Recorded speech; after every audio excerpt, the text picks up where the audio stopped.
is Jumba and Pleakley's human disguises in the animated film. Because, yeah, obviously, no one with a brain is going to look at someone with one eye and someone with four eyes and think, oh, they're just weird-looking humans. But, and they knew that, and that's why we've got them with the human disguises, I guess they're like holograms. I don't think that's why they did that. I think they would have been willing to just make it like really cartoony with the disguises. I think the real reason that they did this was to cut the budget so that they didn't have to animate all the CGI characters. I've heard people say that's the other reason they cut Gantu. But for the record, this only was $100 million budget, which seems like a lot, but a lot of these Disney adaptations usually have something like $150 million. So this wasn't low budget, but it was much lower than what Disney usually gives. And it's possible that part of that was they said, okay, well, we can do this and decrease the budget. But again, do you think this movie would have been better if we had seen Jumba and Pleakley in their alien form with their human disguises? I think just due to how poorly sorry, that sounds weird. Due to how poorly they wrote Jumba and Pleakley's characters, I don't think they really had to, because like, why does it keep echoing? Weird. I don't know, but there is definitely an echo. I'm not sure. Maybe you've got a little feedback on your end, but it's not distracting. Lily, is it distracting you? Wait, sorry. No, it's okay. It's okay. You have no idea the audio difficulties we've dealt with other recordings. I still remember at least one. We were getting repeated feedback from their microphone, so it wasn't just an echo, it was an echo of us as well. So it sounded terrible. So no, this is fine, don't worry. So Jumba and Pleakley weren't as interesting looking characters in this movie as they were in the original, meaning that there wasn't that many like reason to like continue to look at their design. Because one thing I liked about the original was I thought Jumba and Pleakley were fun to look at in their human disguises. No, just the character design alone. Okay, just the character design. I gotcha. Was fun to see, but like in this movie, they're just like weird CGI abominations. They are pretty weird looking, and the CGI is not that great, especially on the councilwoman. When during the scene where she's talking to them on the beach, I remember looking, and going, "Wow, you guys did not render this long enough. It looks terrible." And there's a fun little story also with Pleakley in drag, wearing the dresses and stuff in the animated film. His voice actor, Kevin McDonald, I seriously doubt this, but for the sake of not repeating the Virtual Boy argument that Jonas and I went through during the Scott Pilgrim episode, I will go and ask, are either of you familiar with the show called The Kids in the Hall? No. That's fine. It is way before your time, early 90s. It was a sketch comedy show. I believe it came out of Canada. Kevin McDonald was one of the actors on it. That was kind of his claim to fame for a while. Pretty funny. Ran on MTV way back in the day. And one of the jokes with Kids in the Hall is that it was 5 guys. And so a lot of times that they had female characters, it was the guys dressing in drag, kind of like Monty Python, you know? It was just, okay, it's like, we need a female character for this. Oh, just slap a dress and a wig on us. That's fine, you know? It was part of the fun of the characters. So Kevin McDonald would often play female characters on the Kids in the Hall for the sketches. So having Pleakley dress in drag was kind of a nice little callback to his old roles on the show. So a lot of people were just like, Kevin McDonald's in drag again. You know, that was part of the fun. And apparently there was an interview that the director, Dean Fleischer Camp, gave, because he has been asked multiple times, why didn't we get to see Pleakley in drag? And he actually said, guys, I tried. And he showed concept art that showed Pleakley in a wig and a dress that never got utilized. So I don't know. Maybe they were afraid of making somebody. Okay, who is doing what to their microphone? I'm 80% sure it's Lily. Lily, please stop moving the computer. She's not touching anything. That's not me. God.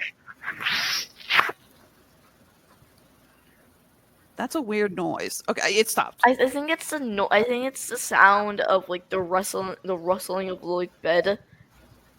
Mixed it with the poor audio. Oh God, why mixed with the poor audio quality? It's okay. It's okay. It's not like ruining the podcast or anything. I'm just trying to figure out what's going on, or if there's something we can fix here. So it's, whatever it is, we'll deal with it. It's, if it's annoying whoever is still listening to us, I apologize for any audio issues we may be dealing with. But going back to what I was saying, it's possible that Disney was afraid of, making the wrong people mad by having Pleakley in drag, because apparently a man dressing in drag is no longer a joke. I mean, it really isn't at this point. You kind of see that as an anti-authority thing, but it's kind of like the people who take drag seriously's fault for doing that. Because when you think about it, if let's take RuPaul's Drag Race. I'm not saying it's a bad show, like with bad messages. Of course. But what I am saying is that if this was never taken as like a serious like art form or a way of expression, it would no longer be a joke. It would still be a joke to have a guy dressed as a girl, but now that's like a common thing that people do. It's not as much of a joke because you're kind of talking about actual people out there that people have respect for now. Absolutely.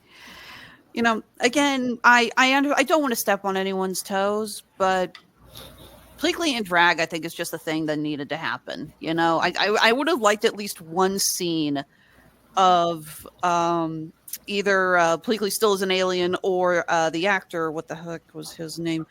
Billy Magnuson, joking about like trying to try on human clothing. I mean, how many times have we seen that the person who doesn't understand the concept of human clothing or clothing just of this culture and puts on the wrong gender's outfits? I mean, I think nearly every fictional story has done that at one point or another. Really? I feel like I've only ever seen that with Pleakley. There's actually a joke in one of the Harry Potter novels where you see a wizard who they're telling these wizards in which they need to dress in Muggle clothing, and there's a wizard running around in a floral nightgown. That's funny. And they're just like, that's not what you're supposed to wear. And he's like, I don't care. I like it. So, but yeah, I did, like I said, I wanted to talk about the lack of Pleakley in drag because I did think that was an important part that they got. I wouldn't refer to it as important. It's not like a big character trait. It's closer to a funny gag that they had than like something I would consider important to the plot. Like if Pleakley didn't dress in drag, it wouldn't be like the movie's falling apart. It doesn't make any sense now. It would just be there's not a joke anymore.